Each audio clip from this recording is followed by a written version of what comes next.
ഈ വീഡിയോയിൽ ക്വിക്കായിട്ട് Iran, Israel, America, middle ഈസ്റ്റുമായിട്ട് ബന്ധപ്പെട്ട അപ്ഡേറ്റ് ആണ്. അപ്പോൾ എന്തായാലും യുദ്ധം മുന്നോട്ട് പോയിക്കൊണ്ടിരിക്കുന്ന സാഹചര്യത്തിൽ അമേരിക്ക ഇറാൻ്റെ ഉള്ളിൽ തകൃതിയായിട്ടുള്ള ആക്രമണങ്ങൾ, കെർമൻഷാ എന്ന് പറഞ്ഞ സ്ഥലത്ത് മിസൈൽ ലോഞ്ച് പാഡുകൾ കൃത്യമായിട്ട് ടാർഗറ്റ് ചെയ്ത് അറ്റാക്ക് ചെയ്യുകയാണ്. അതേപോലെ ടബ്രീസിലും തകർത്ത് വെച്ചുള്ള ആക്രമണം.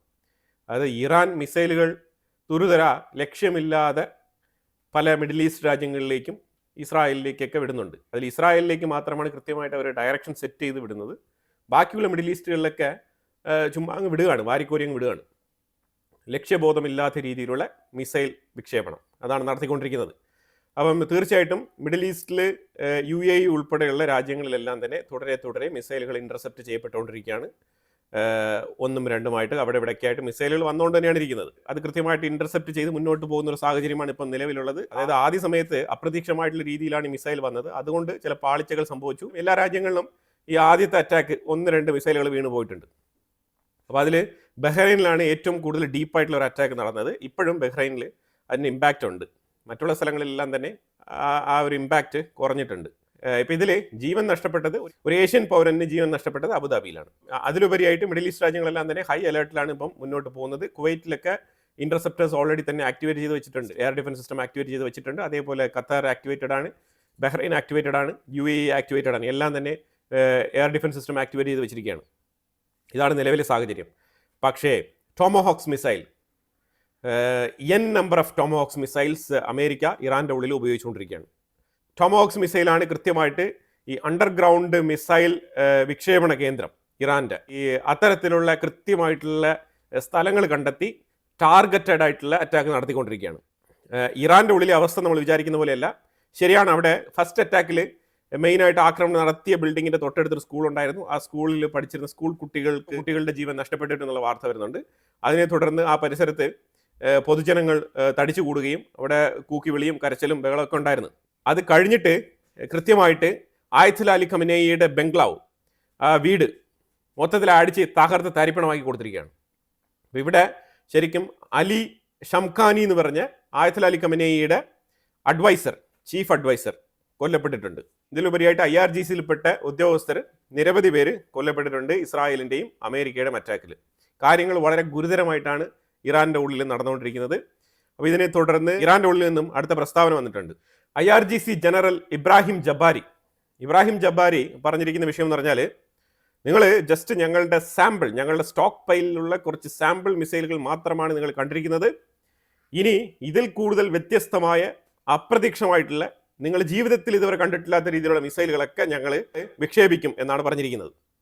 ഈ പുള്ളിക്കാരൻ എന്ത് തരത്തിലുള്ള മിസൈലാണ് വിടാൻ പോകുന്നത് നമുക്കറിയില്ല. അപ്പോൾ എന്തായാലും ഇങ്ങനൊരു വാണിംഗ് പുള്ളിക്കാരൻ പറഞ്ഞിട്ടുണ്ട്. ഇതിനെ തുടർന്ന് അബ്ബാസ് അരക്ചി, ഇറാൻ്റെ ഫോറിൻ മിനിസ്റ്റർ അബ്ബാസ് അരക്ചി പറഞ്ഞിരിക്കുന്നത്, അമേരിക്ക ഇങ്ങനെ ആക്രമണം നടത്താനാണ് ഉദ്ദേശമെങ്കിൽ പിന്നെ എന്തിനു വേണ്ടിയിട്ടായിരുന്നു ഈ മീഡിയേഷൻ, ഈ നാടകം എന്നുള്ള രീതിയിൽ ഒരു കമൻറ്റ് പാസ്സാക്കിയിട്ടുണ്ട്. മൂപ്പര് തന്നെയാണ് 2 ദിവസങ്ങൾക്ക് മുമ്പ് ജനീവയിൽ വെച്ചിട്ട് ചർച്ച പരാജയപ്പെട്ടിട്ട് സ്റ്റേറ്റ്മെൻറ്റ് പറഞ്ഞിട്ട് വന്നത്. അതായത് അമേരിക്കയുടെ കണ്ടീഷൻസിന് ഞങ്ങൾക്ക് മുന്നോട്ട് പോകാൻ പറ്റത്തില്ല, ആ കണ്ടീഷനുമായിട്ട് ഞങ്ങൾ വിയോജിക്കുന്നു എന്നുള്ള തരത്തിലുള്ള സ്റ്റേറ്റ്മെൻ്റ് ഒക്കെ പറഞ്ഞിട്ട് വന്ന ആളാണ് പിന്നെ ഇന്ന് ഇങ്ങനെ ഇരുന്ന് സ്റ്റേറ്റ്മെൻറ്റ് പറയുന്നത്. അബ്ബാസ് അരക്ചി എപ്പോഴും മാറ്റി സംസാരിക്കും. അതേപോലെ ആദ്യമായിട്ടാണ് ഇറാനെതിരെ അമേരിക്ക ശരിക്കും സ്യൂസൈഡ് ഡ്രോൺ ഉപയോഗിക്കുന്നത്. അതിനെ അവർ വിളിക്കുന്നത് വൺ വേ അറ്റാക്ക് ഡ്രോൺ എന്നാണ്. വൺ വേ അറ്റാക്ക് ഡ്രോൺ ഉപയോഗിക്കുന്നത് ആദ്യമായിട്ടാണ് അമേരിക്ക ഇറാനെതിരെയാണ് ഉപയോഗിക്കുന്നത്. ഇതിനു മുമ്പ് അവർ ഇത്തരത്തിലുള്ള വൺ വേ അറ്റാക്ക് ഡ്രോൺ ഉപയോഗിച്ചിട്ടില്ല. ഈ വെച്ചിരിക്കുന്ന രംഗം ദുബായിൽ മരീന സൈഡിൽ മിസൈൽ ഇന്റർസെപ്റ്റ് ചെയ്യുന്ന രംഗമാണ് ഇവിടെ നിങ്ങൾ കാണുന്നത്. ഇത്തരത്തിൽ മിസൈലുകൾ മിഡിൽ ഈസ്റ്റ് രാജ്യങ്ങളിൽ പലപ്പോഴായിട്ട് പ്രത്യക്ഷപ്പെടുന്നുണ്ട്. അതൊക്കെ കൃത്യമായിട്ട് ഇന്റർസെപ്റ്റ് ചെയ്യപ്പെടുന്നുണ്ട്. കൂടുതൽ പാനിക് ആവണ്ട. പക്ഷേ ഈ മിസൈൽ ആക്രമണം എന്ന് പറയുമ്പോഴത്തേക്കും ഒന്നും ചെയ്യാൻ കഴിയില്ല. തടഞ്ഞു നിർത്താൻ പറ്റുന്ന സാധനമല്ലല്ലോ, ഒരു മനുഷ്യന്മാരെ കൊണ്ട് തടഞ്ഞു നിർത്താൻ പറ്റുന്ന സാധനമല്ല. അപ്പോൾ അതുകൊണ്ട് ഇന്റർസെപ്റ്റ് ചെയ്യപ്പെട്ടിട്ടില്ല എന്നുണ്ടെങ്കിൽ അത് എവിടെയെങ്കിലും വന്ന് പതിക്കും. അതിനകത്തൊന്നും ഇതിനെ ചെയ്യാൻ കഴിയില്ല, ഹെൽപ്ലെസ്.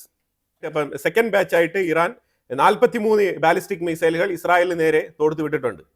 ഇപ്പോൾ ഇസ്രായേലിൻ്റെ ഉള്ളിലാണെന്നുണ്ടെങ്കിൽ ഇന്ന് ശരിക്കും 3 സ്ഥലങ്ങളിലാണ് ഇസ്രായേലിൽ മിസൈൽ പതിച്ചത്. അതിൽ 2 എഫക്റ്റീവായിട്ട് വീണിട്ടുണ്ട്. ഒന്ന് ഹൈഫയിൽ ഒരു വീടിൻ്റെ മേൽക്കൂരയിൽ നിന്നും താഴോട്ട് ഇങ്ങനെ പതിച്ച് ഇറങ്ങിയിട്ടുണ്ട്. രണ്ടാമതൊരെണ്ണം ഒരു ബസ് സ്റ്റേഷനിൽ. ഇതിൻ്റെ വീഡിയോസ് എല്ലാം തന്നെ നമ്മുടെ ചാനലിൽ കിടപ്പുണ്ട്.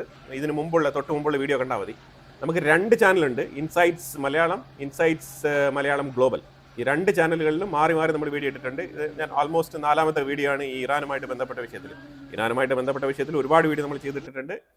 യുദ്ധം തുടങ്ങിയതിന് ശേഷം ഇന്ന് മാത്രം നമ്മളിതിപ്പം 4ാമത്തെ വീഡിയോ ആണ്. ഇപ്പോഴാണ് ഫ്രാൻസിലെ ഇമ്മാനുവൽ മാക്രോൺ, ഇപ്പോൾ ഫ്രാൻസും ഇന്ത്യയുമായിട്ടുള്ള ബന്ധമൊക്കെ മാറ്റിവെക്കുക, ഫ്രാൻസും ഇറാനുമായിട്ടുള്ള ബന്ധം ആ പെർസ്പെക്റ്റീവിലേക്ക് നിങ്ങൾ ചിന്തിച്ചു കഴിഞ്ഞാൽ ഈ ആയത്തുൽ ഖമനേയി 1979 ഷാ ഭരണകൂടത്തിനെ അട്ടിമറിച്ചുകൊണ്ട് എവിടെ നിന്നാണ് വന്നത്? ആകാശത്ത് നിന്ന് നൂലിൽ കെട്ടി ഇറക്കിയതല്ലോ. അയാളൊരു സ്ഥലത്ത് സുരക്ഷിതമായിട്ട് താമസിക്കുമായിരുന്നു. അതെവിടെയാണെന്ന് പറഞ്ഞാൽ ഫ്രാൻസിലാണ്. ഫ്രാൻസാണ് അയാളെ സംരക്ഷിച്ചിരുന്നത്. ഫ്രാൻസിൽ നിന്നാണ് ഇത്രമാത്രം തീവ്ര നിലപാടുള്ള ചിന്താഗതിയുമായിട്ട് ഇറാന്റെ ഉള്ളിലേക്ക് കടന്നു വരുന്നത്. ആ ഫ്രാൻസാണ് ഇന്ന് വീണ്ടും അതേപോലെ ഒരു മീഡിയേഷന് വേണ്ടിയിട്ട് ശ്രമിക്കുന്നത്, ആയത്തുൽ ഖമനേയിക്ക് വേണ്ടിയിട്ട്. ഇതിൽ മാക്രോൺ വളരെ വ്യക്തമായിട്ട് അറിയാം എന്താണ് അമേരിക്കയ്ക്ക് വേണ്ടതെന്നുള്ളത്. അപ്പോൾ അതിൽ വളരെ വ്യക്തമായിട്ട് മാക്രോൺ പറഞ്ഞിട്ടുണ്ട്, ഇറാൻ ഈ ആണവായുധം നിർമ്മിക്കുന്നതിൽ, ന്യൂക്ലിയർ എൻറിച്ച്മെന്റ് ചെയ്യുന്നതിൽ കൃത്യമായ തീരുമാനമെടുക്കണം, അത് ഉപേക്ഷിച്ചിട്ട് ഈ മിസൈൽ വിക്ഷേപണമൊക്കെ നിർത്തിയിട്ട് ഈ യുദ്ധത്തിനൊരു അറുതി ഉണ്ടാക്കണം. ഇല്ലാന്നുണ്ടെങ്കിൽ കാര്യങ്ങൾ കൈവിട്ടു പോകും എന്ന് തന്നെയാണ് മാക്രോൺ പറയുന്നത്. പക്ഷേ അതേ ഫ്രാൻസ്, UK, ഓസ്ട്രേലിയ ഈ രാജ്യങ്ങളെല്ലാം തന്നെ യുദ്ധം നിർത്താൻ വേണ്ടിയിട്ട് ഒരു മീഡിയേഷന് തയ്യാറാകുന്നതായിട്ടുള്ള വാർത്തകൾ വരുന്നുണ്ട്. ഇറാന്റെ കോടതിയിൽ നിന്നുള്ള ഉത്തരവ് സംഭവം സോഷ്യൽ മീഡിയയിൽ ഇവിടുത്തെ കാര്യങ്ങളൊക്കെ എടുത്ത് പ്രചരിപ്പിക്കരുത് എന്നുള്ളൊരു വാണിംഗ്. കാരണം വേറെ ഒന്നുമില്ല, ഇസ്രായേൽ ഓൾറെഡി തന്നെ ആ രാജ്യത്തിന്റെ 30-40% ഇന്റർനെറ്റ് ഹാക്ക് ചെയ്ത് വെച്ചിട്ടുണ്ട്. അപ്പോൾ അതുകൊണ്ട് അവർക്ക് അകത്തുള്ള ഇൻഫർമേഷൻസ് പുറത്ത് ലീക്ക് ആകുന്നത് തടയാൻ കഴിയുന്നില്ല. സോ അവരിപ്പം ഒരു ലോ ആൻഡ് ഓർഡർ പാസ്സാക്കിയിരിക്കുകയാണ്. ഇതാണ് സംഭവം. അതായത് സോഷ്യൽ മീഡിയയിലൂടെ വീഡിയോ എടുത്ത് പ്രചരിപ്പിക്കുക ഇവിടെ നടക്കുന്ന ആക്രമണങ്ങൾ സോഷ്യൽ മീഡിയയിൽ പ്രചരിപ്പിക്കപ്പെടാൻ പാടില്ല എന്നുള്ള ഒരു നിർബന്ധ ബുദ്ധി IRGCക്ക് ഉണ്ട്. അപ്പോൾ അതിന്റെ ബേസിസിലാണ് ഇപ്പോൾ ഈ നിയമം പാസ്സാക്കിയിരിക്കുന്നത്. റഷ്യൻ എംബസി അവരുടെ ഉദ്യോഗസ്ഥരായിക്കോട്ടെ, അതേപോലത്തെ റഷ്യൻ പൗരന്മാർ ഇറാന്റെ ഉള്ളിൽ ഉണ്ടെങ്കിൽ അവർ അർമേനിയ, അസർബൈജാൻ വഴി എത്രയും വേഗം ഇറാൻ വിട്ട് റഷ്യയിലേക്ക് മടങ്ങണമെന്നാണ് റഷ്യയുടെ ഉത്തരവ്. ഇറാന്റെ സദൻ പാർട്ടിലെല്ലാം തന്നെ രൂക്ഷമായ ആക്രമണമാണ് നടക്കുന്നത്. അമേരിക്ക ശക്തമായ രീതിയിൽ അറ്റാക്ക് നടത്തുന്നുണ്ട്. പ്രത്യേകിച്ച് USS അബ്രഹാം ലിങ്കനിൽ നിന്നുള്ള ആക്രമണങ്ങളാണ് ആ ഭാഗത്ത് ഏറ്റവും കൂടുതൽ നടത്തുന്നത്. ഇറാന്റെ റെഡ് ക്രസന്റ് റിപ്പോർട്ട് പ്രകാരം 20-ലധികം സ്ഥലങ്ങളിൽ ടാർഗറ്റ് ചെയ്ത് പ്രിസൈസ് ആയിട്ട് അറ്റാക്ക് നടത്തിയിട്ടുണ്ട് എന്നാണ് അവർ റിപ്പോർട്ട് ചെയ്തിരിക്കുന്നത്. മെയിനായിട്ട് ടാർഗറ്റ് ചെയ്തത് നമ്മൾ ഇന്നലെ പറഞ്ഞിരുന്ന അതേപോലത്തെ സ്ഥലങ്ങളൊക്കെ തന്നെയാണ്. ഇറാന്റെ മിനിസ്ട്രി ഓഫ് ഇന്റലിജൻസ്, ഇറാന്റെ മിനിസ്ട്രി ഓഫ് ഡിഫൻസ്, സുപ്രീം ലീഡറിന്റെ ഓഫീസ്, ആയത്തുൽ ഖമനേയിയുടെ office, Iranian atomic energy organisation, അവരാണ് ഈ ന്യൂക്ലിയർ എൻറിച്ച്മെന്റ് ഒക്കെ കൺട്രോൾ ചെയ്യുന്ന ആൾക്കാർ. ദ പ്രാച്ചിൻ മിലിറ്ററി ഫെസിലിറ്റി, ഈ പ്രാച്ചിൻ എന്ന് പറയുന്നതാണ് ഒരുപാട് അണ്ടർഗ്രൗണ്ട് സ്റ്റോറേജ് ഗോഡൗൺ ഒക്കെ ഉള്ള ഒരു ഫെസിലിറ്റിയാണ് ഈ പ്രാച്ചിൻ എന്നുള്ളത്. അവിടെ കണ്ടിന്യൂസ് ആയിട്ട് അറ്റാക്ക് ചെയ്യാണ്, കണ്ടിന്യൂസ് ആയിട്ട്. പിന്നെ UAE മരണപ്പെട്ട ഏഷ്യൻ യുവാവ് പാകിസ്ഥാനിയാണ്, ഒരു പാകിസ്ഥാനി നാഷണലാണ്. ഇറാന്റെ മിസൈൽ ആക്രമണത്തിൽ അബുദാബിയിൽ കൊല്ലപ്പെട്ടിരിക്കുന്നത്.